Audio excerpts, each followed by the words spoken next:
Thermal power station दीपनगरला नवीन 660चे केंद्र सुरू झालेलं आहे आणि पूर्वीचे त्या ठिकाणी असे विजेचे निर्मिती केंद्र आहे. यामधल्या बऱ्याचशा समस्या आहे, पर्यावरणाच्या समस्या आहे, पोल्युशनच्या संदर्भ आहेत. या साऱ्या समस्यांचा वारंवार मी पाठपुरावा केला आणि केंद्र सरकारकडे, राज्य सरकारकडे या संदर्भामध्ये तक्रारी केल्या. त्या तक्रारीच्या अनुषंगाने केंद्र सरकारने जिल्हाधिकाऱ्यांना या संदर्भामध्ये समक्ष पाहणी करून अहवाल करण्याच्या सूचना दिल्या. केंद्र सरकारच्या पर्यावरण विभागाने, आपल्या पोल्युशन विभागाने जे पत्र आलेलं आहे त्यानुसार जिल्हाधिकाऱ्यांनी एक समिती या ठिकाणी नियुक्त केली आणि त्या समितीचा अहवाल तयार करण्याच्या आधी जो तक्रारदार आहे त्याच्याबरोबर चर्चा करावी अशी अट त्याच्यामध्ये असल्यामुळे या ठिकाणी जिल्हाधिकारी कार्यालयामध्ये सर्व अधिकारी जे पोल्युशन वगैरे विभागाचे आहेत, चीफ इंजिनियर, थर्मल पॉवर स्टेशनचे अन्य अधिकारी याच्यामध्ये उपस्थित राहून या विषयाची चर्चा केली आणि हा अहवाल पर्यावरण विभागाकडे आणि पोल्युशन विभागाकडे पाठवावा असं ठरलं. मागण्याप्रमाणे अनेक अडचणी आहे, तिथल्या राखेच्या अडचणी आहे, तिथल्या जमिनी ज्या आहेत त्या राखेमुळे खराब झालेलं आहे, पाणी प्रदूषित झालेलं आहे, तिथलं पाणी जे आहे ते तापीमध्ये टाकलं जातं राखेचं पाणी, त्यामुळे पाणी ते पिण्यास अयोग्य आहे अनेक ठिकाणी. अशा वेगवेगळ्या समस्यांच्या संदर्भातली चर्चा झाली आणि त्या चर्चेच्या अनुषंगाने आता अहवाल जिल्हाधिकारी दिल्लीला पाठवतील. आज आणीबाणीला 50 वर्ष पूर्ण होत आहेत. तुम्ही त्या कालावधीमध्ये विरोध केलेला होता, तुमची काय प्रतिक्रिया आहे? आणीबाणीचा कालखंड हा अत्यंत काळाकुट्ट असा कालखंड होता. त्या कालखंडामध्ये नागरिकांचे अधिकार मर्यादित केले गेले होते. आणीबाणी या देशातल्या लोकशाहीला लागलेला एक काळिमा होता. या संदर्भामध्ये माननीय इंदिरा गांधींनी सुद्धा नंतरच्या कालखंडामध्ये माफी मागितली होती. पण या आणीबाणीमध्ये जे काही मिसाबंदी होते, शेकडो लाखो लोकांना या ठिकाणी बंद करण्यात आलेलं होतं.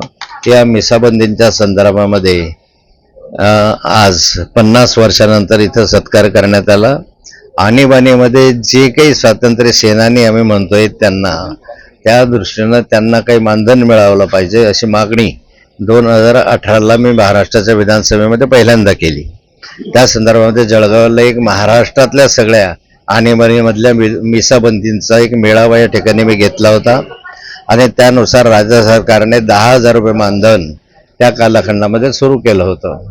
आत्ता राज्य सरकारने ते मानधन जे बंद केलं होतं ते 20,000 करून परत सुरू केलं आणि आता आज या स्वातंत्र्य सेनानी जे म्हणतात त्यांना या ठिकाणी हे मानधन मिळायला लागलेलं आहे. आणीबाणीच्या कालखंडामधल्या अनेक अशा आठवणी आहेत की ज्या अत्यंत मनाला वेदना देणाऱ्या आहे. लोकशाहीची हत्या त्या कालखंडामध्ये झाली होती. पण तुम्ही ज्या महाविकास आघाडीमध्ये आहात ते मात्र या आणीबाणीचं समर्थन करताना पाहायला मिळत आहे. मी महाविकास आघाडीमध्ये जरी असलो तरी मी 40 वर्ष भारतीय जनता पार्टीमध्ये काम केलेलं आहे आणि त्यावेळेस आणीबाणीचे चटके जे मी वर्ष 25 होतो, मी अटकबंद नव्हतं त्या कालखंडामध्ये, तरी मला पूर्णपणे आणीबाणीची जाणीव त्या कालखंडातले आहे. गिरीश महाजन म्हणतायत की शरद पवार संघावर विरोध करता आणि खडसेजी त्याच पक्षांमध्ये आहात. आणीबाणीला संघाने कधी राजकारणामध्ये कोण्या पक्षात राहावं हे कधी सूचना केली नाही. भाजपमध्ये संघ असं जर गिरीश महाजन असतील म्हणत तर त्या संघाने स्पष्ट करण्याची आवश्यकता आहे.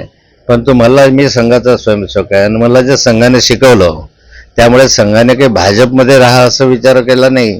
संघाने भारतीय जनता पार्टी असेल का काँग्रेस असेल कुठेही राहा, पण हिंदुत्वाचा विचार जपला पाहिजे ही शिकवण संघाने दिलेली आहे. गिरीश महाजन म्हणतात की 1990 नंतर एकनाथराव खडसे भाजपमध्ये आले.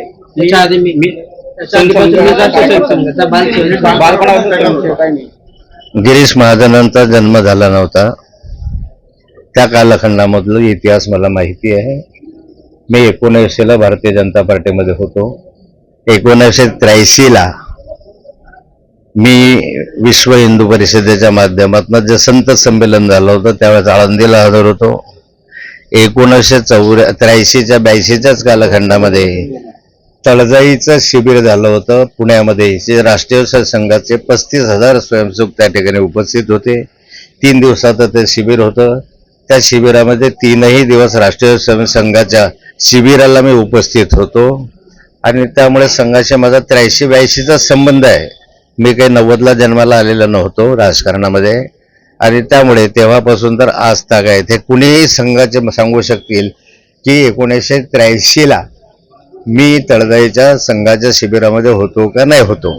आणि त्यामुळे मला असं वाटतं की त्या कालखंडामध्ये गिरीश भाऊ महाजन 1983ला अत्यंत बालवयात असल्यामुळे ते बालस्वयंसेवक असतील. चला. आणीबाणीच्या काळातला एखादी अनुभव सांगते तुम्हाला तुमचा स्वतः? या आणीबाणीच्या कालखंडामध्ये काही अनुभव चांगलेही होते, काही अनुभव वाईट होते. पण वाईटच अनुभव जास्त त्याच्यामध्ये येतो की लोकशाहीच्या दृष्टिकोनातून त्या कालखंडामध्ये आपल्याला कोणत्याही म्हणजे सगळे अधिकारच मर्यादित केलेले गेलेले होते. घटनात्मक अधिकार मर्यादित केले होते. त्यामुळे संभाषण स्वातंत्र्य नव्हतं. त्याच नवराने निवडणुकांना प्रतिबंध लावण्यात आलेला होता. कोणत्याही ठिकाणी जर सरकारच्या विरोधी घोषणा केली की मध्ये टाकण्याची भूमिका त्या ठिकाणी होती. अशा अनेक त्रास जो होता तो सरकारच्या विरोधी घोषणा केली, सरकारच्या विरोधी कृत्य केलं तर होत होतं. अशा अनेक आठवणी त्या कालखंडातल्या आहेत. हो, निवडणुकांपूर्वीच महायुतीमध्ये निवडणुकांपूर्वीच महायुतीमध्ये मतभेद पाय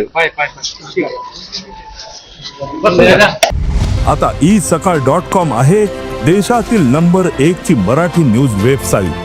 प्रत्येक अपडेटसाठी isakal.com ला नक्की भेट द्या.